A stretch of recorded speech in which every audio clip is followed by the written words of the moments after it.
व्यवस्था बहुत ही बेहतर थी।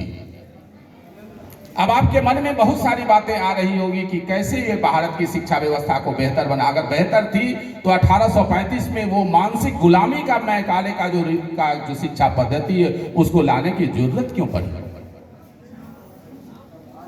मैं बहुत ही क्लियर कट आप इस संबंध में आपको स्पष्ट कर देना चाहूंगा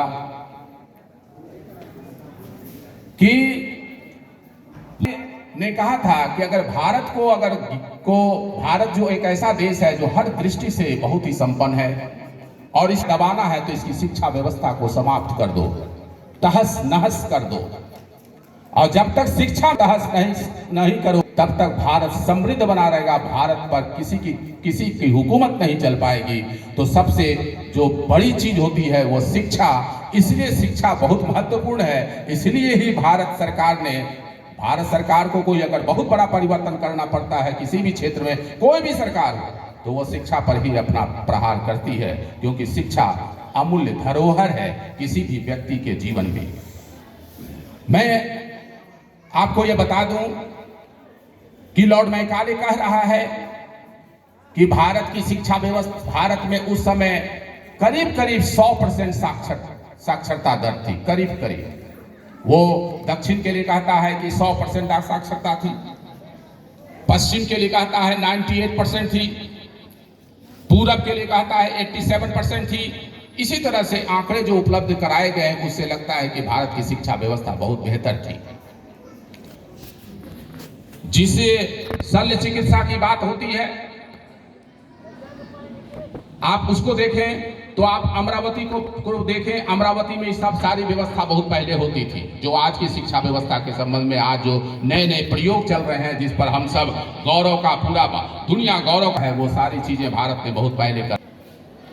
आप चरक को देखें, पाणिनि की बात करें तो आप देखेंगे कि हमारी शिक्षा व्यवस्था कहीं से भी कमजोर नहीं थी, लेकिन एक साजिश के तहत भारत को मानसिक गुलामी में ले जाने के लिए लॉर्ड मैकाले ने ये शिक्षा व्यवस्था को रखी थी। अभी हमारे मंच पर आसीन विद्वान वक्ताओं ने अपने तरफ से बात कही। जब मैं इस सब बात को देखता हूं तो इस संबंध में एक घटना का जिक्र करना चाहूंगा कि चीन में एक दार्शनिक हुआ करते थे जिनका नाम था लाओ त्से। लाओ त्से के संबंध में कहा जाता है कि वो बूढ़ा ही पैदा हुआ था। यकीन नहीं होता है कि कोई व्यक्ति कैसे बूढ़ा पैदा हो सकता है। पहली दृष्टि में मुझे भी यकीन नहीं होता है कि कोई भी पैदा होगा। बड़ी हैरानी लगती है मुझे भी, भरोसा आना बहुत मुश्किल है। लेकिन मैं जब भारत के लोगों को देखता हूं और भारत के इन नौजवानों को देखता हूं तो मुझे लाओ त्से की उस कहानी को पर विश्वास होने लगता है कि सचमुच में भारत के लोग, भारत के जो युवा हैं वो बूढ़ा ही पैदा होते हैं। बूढ़ा कहने का मतलब यह नहीं है, मेरा यह कहना नहीं है कि सचमुच में आप 70-80 साल के हो गए हैं। बूढ़ा कहने का मतलब उम्र से नहीं होता है। बूढ़ा का मतलब यह होता है कि आपका शरीर तो जवान है लेकिन आत्मा आपकी बूढ़ी हो चुकी है।